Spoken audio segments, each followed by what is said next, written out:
Hey guys, CJ with Elevated Systems, and while browsing Newegg the other day, I stumbled upon a fascinating case from a manufacturer that was completely new to me. Intrigued by the product images and a quick glance at the specs, it seemed like the perfect new home for my modest gaming PC. So I ordered it.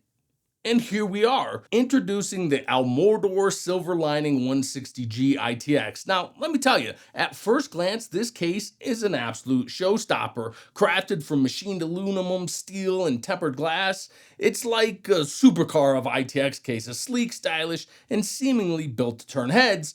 But as we've often seen, appearances can be misleading. It appears that in their quest for aesthetic perfection, AlMordor overlooks something crucial: functionality.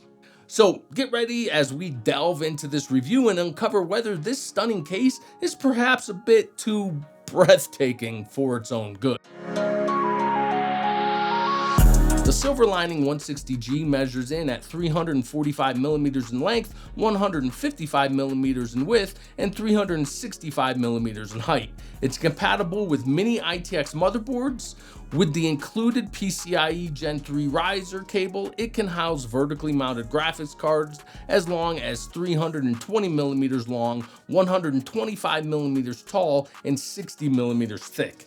It accommodates SFX or SFXL power supplies. The SilverLining 160G doesn't come equipped with any fans, but there's a bracket on the right side of the case that can hold two 120 or 140 millimeter exhaust fans. This bracket can also support a 240 millimeter radiator or AIO. However, and this is a big however, there isn't enough depth for a standard 240 radiator to actually function effectively, but we'll delve deeper into that soon. For storage options, you've got a removable drive sled next to the motherboard for a single 2.5-inch SSD and a spot for a 3.5 hard drive at the bottom left near the power supply. The left panel is a work of art. 1.5 millimeter machined brushed aluminum with ventilation at the bottom for the graphics card and topped with 3 millimeter tempered glass. The right panel, ventilated machined brushed aluminum. Both panels are secured with ball stud fasteners and pop off without tools, and there are non-removable dust filters inside the panels. The front I/O is minimal: power and reset buttons, a 5 gigabit USB Type A port, a 20 gigabit Type C port, and separate headphone and mic jacks.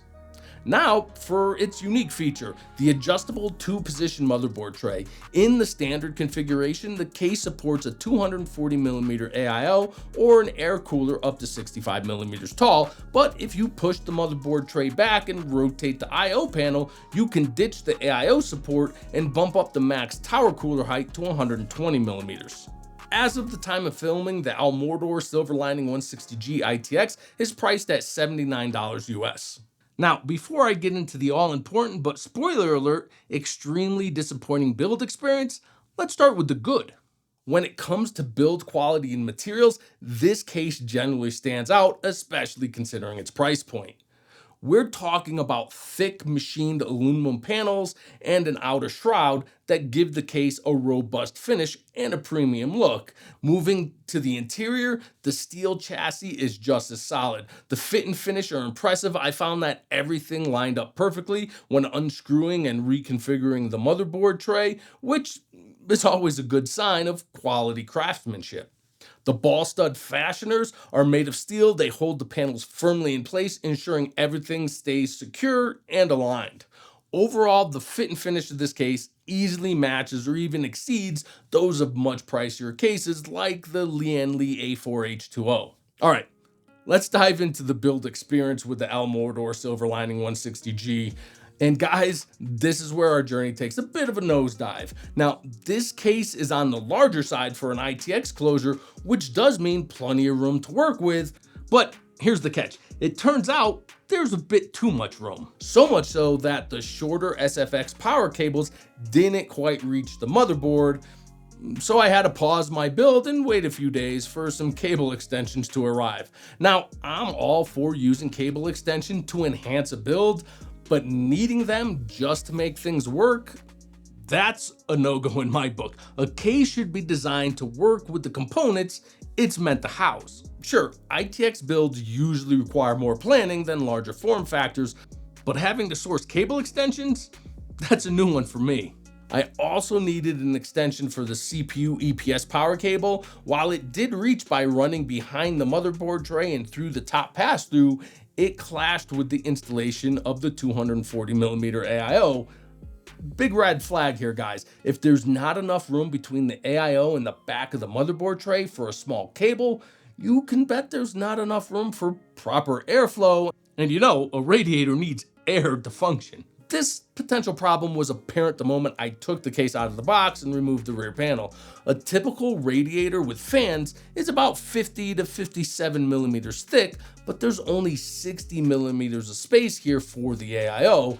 With my AIO, that leaves a mere 3 millimeters for airflow, which is pretty much the same as having no airflow at all. This is a recipe for thermal performance disaster, but let's not jump ahead just yet. Another significant issue with this case is the graphics card support. Despite its overall size, it only supports dual slot cards up to 320 millimeters, so those beefy high-end cards, they're not fitting in here. Plus, fitting any card is a struggle due to the placement of the stiff PCI riser cable, which also made plugging in the PCIe Gen 5 power cable on my RTX Founders Edition card a real hassle. And let's not forget, the included riser cable is only PCIe Gen 3. In 2024, a Gen 4 riser should be the standard, especially for modern cards, even if this is not an issue for my 3060 Ti. Okay, it's time to delve into how these design choices impact the overall performance of the case. Due to the form factor constraints of the case, I had to modify my usual test setup. I went with a Ryzen 7600X cooled by an Enermax LickMax 3 240 on an MSI MPG B650i Edge Wi-Fi motherboard, 32 gigs of DDR5 5600 memory, and the RTX 3060 Ti Founders Edition. On an open-air test bench running the AIDA64 CPU stress test, this system hit a maximum CPU temperature of 88 degrees Celsius, which is just 67 degrees above ambient, which is not bad. But here's where things go downhill. Once installed in the case, as soon as I started the test, the CPU temperature skyrocketed to 96 degrees and the CPU began throttling immediately. The AIO with no access to air was completely ineffective, barely making a dent in cooling the CPU. The only thing saving the CPU from thermal shutdown was its own self-preservation measures, dropping core clocks to shed heat. Typically, I run this CPU test 3 times for 20 minutes each. However, this time I had to abort the mission after just 5 minutes, as I didn't want the AIO fluid temperature to exceed the maximum safe limit. But that's not the end of our thermal tale. The motherboard side of the case, which I'm now dubbing the hot box, saw motherboard temperatures rise by 10 degrees over the test bench. And the graphics card performance was no better. GPU temperatures also increased by 10 degrees. The side panel ventilation and non-removable filter were more restrictive than a traffic jam when it came to airflow. But hey, at least the sound escaped as the GPU fans hit their max RPM trying to keep up with the thermal demands.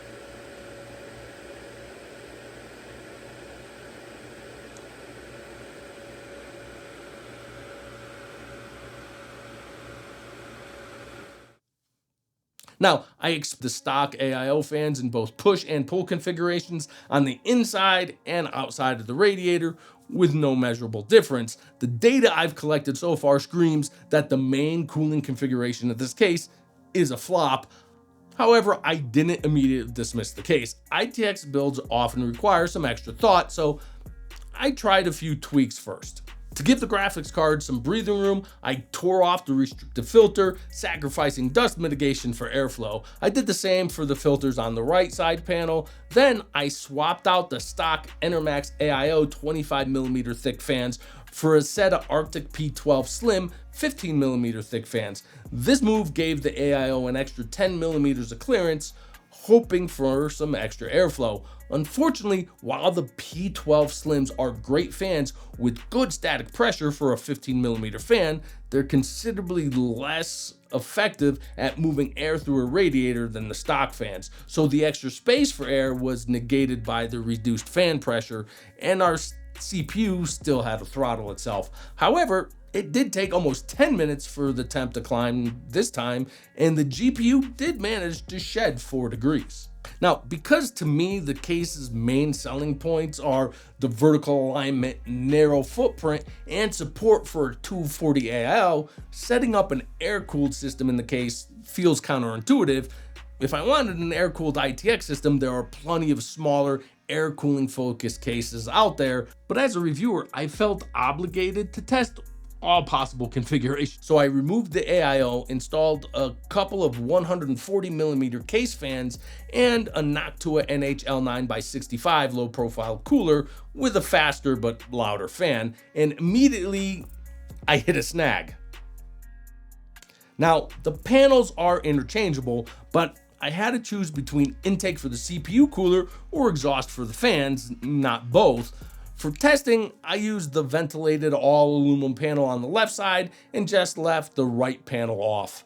Without any curve optimizations or even disabling PBO for thermal testing, these results were about the same as the AIO. The CPU hit its TJ max and began to thermal throttle, which is actually normal for this cooler on this CPU under a stress test like that. The interesting part is the small heatsink performed exactly the same as a 240mm AIO in this case, which is a great indication of just how choked off this case is. Of course, there's another configuration. I could push the motherboard tray back, lose the exhaust fans, and gain some height for a taller air cooler, but the next taller cooler I have on hand is 145mm. I don't have anything between 65 and 120mm, and frankly, I can't think of any coolers in that gap that outperform the 65mm Noctua. ID Cooling has a 120mm tower cooler, but it underperforms the NHL 9x65 on any CPU over 95 watts. If you all know of anything better in that gap, let me know. But to me, the second position on the motherboard tray seems like an unnecessary option, especially since it negates the only possibility for airflow in the case. All right, folks, let's wrap this up. After diving deep into the AlMordor SilverLining 160G ITX PC case, it's clear that the enclosure is a classic case of style over substance. The intention behind its design is definitely geared towards liquid cooling, but as we've seen, it falls short of making that a reality. This is a real letdown, especially considering due to the impressive build quality, materials, and the overall sleek style of the case, the potential was there, but the execution, not so much. So while the AlMordor SilverLining 160G dazzles in appearance, it disappoints in performance, particularly in its supposed forte, liquid cooling. It's a stark reminder that looks can be deceiving and functionality should never be sacrificed for aesthetics. So for those of you seeking a case that not only looks good but also performs well, be sure to get subscribed. CES is currently underway and I should have some new cases to check out soon. Thanks for tuning in, and don't forget to like, subscribe, and hit that bell icon for more honest tech reviews, and I'll see you in the next one.